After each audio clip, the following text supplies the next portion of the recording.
Inashangaza. Huyu ndiye mwanamapinduzi aliyegeuka mfumo usiorithika Uganda. Mtazamaji na mfuatiliaji wa chaneli hii ya Zaki Digital, ni kusihi tu kuendelea kusubscribe, kulike na kushare kila aina ya tukio la kimataifa.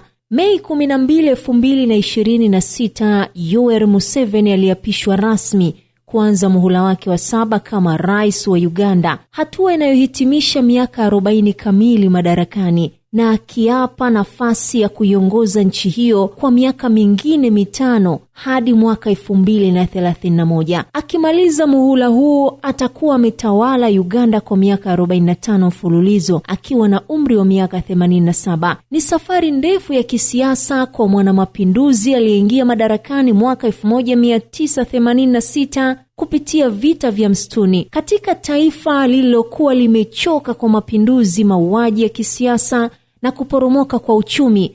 Wakati huo anaingia madarakani, baadhi ya mawaziri wake wa leo walikuwa bado hawajazaliwa. Namibia ilikuwa bado haijapata uhuru. Eritrea ilikuwa bado chini ya Ethiopia. Sudan Kusini ilikuwa haijazaliwa kuwa taifa huru na kamili. Uganda yenyewe ilikuwa na watu takriban milioni 13 pekee.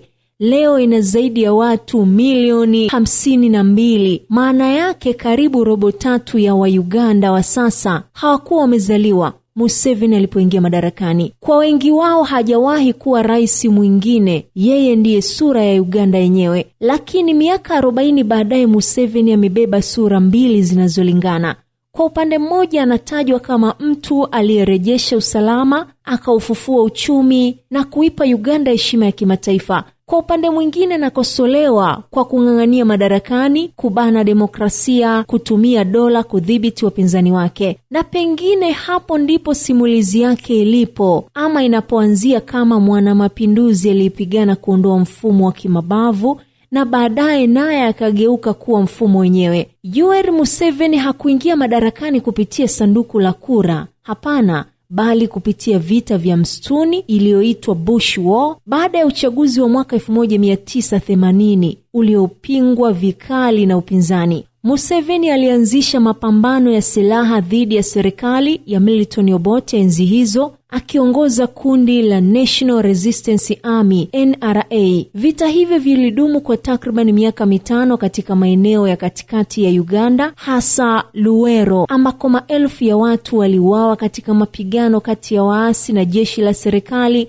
Wakati huo Uganda ilikuwa ikiendelea kuzama katika mzunguko wa mapinduzi, mapigano na hata tawala za muda mfupi baada ya miaka ya utawala wa Idi Amin na migogoro ya kisiasa iliyofuata kuondolewa kwake. Mnamo mwaka 1985 Obote alipinduliwa na wanajeshi walioongozwa na Tito Okello Lutwa, wakati hata serikali hiyo haikudumu. Januari 26, 1986, vikosi vya Museveni viliingia Kampala na kuutwaa rasmi utawala, hatua iliyofungua ukurasa mpya katika historia ya Uganda. Museveni alikuta Uganda ikiwa karibu kusambaratika kabisa, uchumi ulikuwa umeanguka, miundombinu iliharibika na taifa limechoka kwa vita na mapinduzi ya mara kwa mara. Katika miaka yake ya mwanzo madarakani aliijenga kama kiongozi imara. Aliahidi kurekebisha usalama na hata kuifufua nchi. Serikali yake ilisaidia kuimarisha usalama wa ndani, kuvutia wawekezaji wa kigeni na hata kukuza uchumi uliokuwa umeanguka vibaya mno. Kipato cha mwananchi wa kawaida kiliongezeka kwa zaidi ya mara 10 ukilinganisha na miaka 1980. Huku Uganda ikianza kuonekana kama moja ya uchumi unaokuwa kwa kasi katika Afrika Mashariki. Katika upande wa afya, Uganda ilitajwa duniani kama moja ya nchi ambayo iliyofanikiwa zaidi kupambana na ukimwi katika miaka 1990. Wakati mataifa mengi ya Afrika yakisita kulizungumzia tatizo hilo, serikali ya Museveni ilianzisha kampeni za wazi zilizosaidia kupunguza maambukizi kwa kiasi kikubwa sana. Kwa sehemu kubwa wana Uganda walioishi kabla ya miaka 1986, haya ndiyo mafanikio yanayompa Museveni uhalali wa kuendelea kubaki madarakani. Kwao Uganda ya leo ni tofauti kabisa na taifa la hofu, mapinduzi na vurugu walilolifahamu zamani.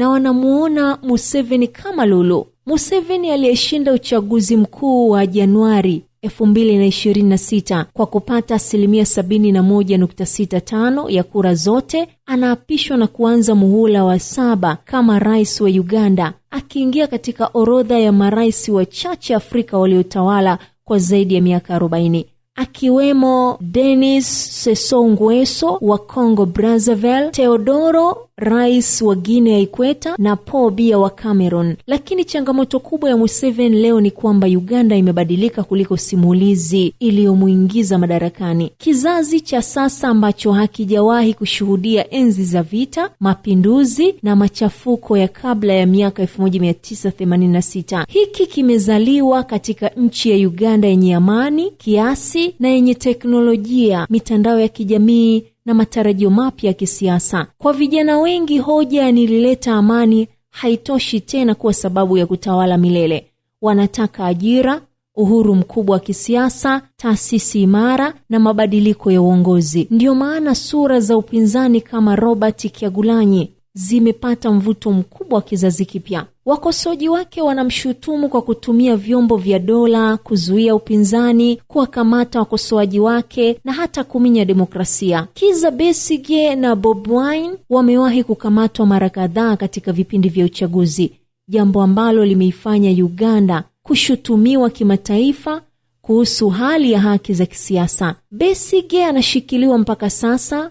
Bobi Wine amekimbia ughaibuni. Hata hivyo, ndani ya chama chake cha National Resistance Movement NRM, Museveni bado ana nguvu kubwa kisiasa. Chama hicho kinaendelea kushinda kwa wingi katika uchaguzi, huku taasisi kuu za dola zikionekana kubaki karibu naye. Kadri miaka ilivyopita, Museveni hakuendelea kuwa rais pekee, bali aligeuka kuwa kitovu cha mfumo mzima wa dola ya Uganda. Mkewe Janet Museveni ni mmoja wa mawaziri wenye ushawishi mkubwa serikalini, huku mtoto wake Muhoozi Kainerugaba akiwa mkuu wa majeshi pale Uganda. Muundo huu unaongeza mjadala kuhusu namna familia ya Museveni ilivyozidi kuwa na ushawishi mkubwa ndani ya siasa na hata usalama wa taifa hilo. Mchambuzi wa siasa za Afrika Mashariki Ezekiel Kamwaga anaamini hapo ndipo ilipo siri kubwa ya maisha marefu ya kisiasa ya Museveni.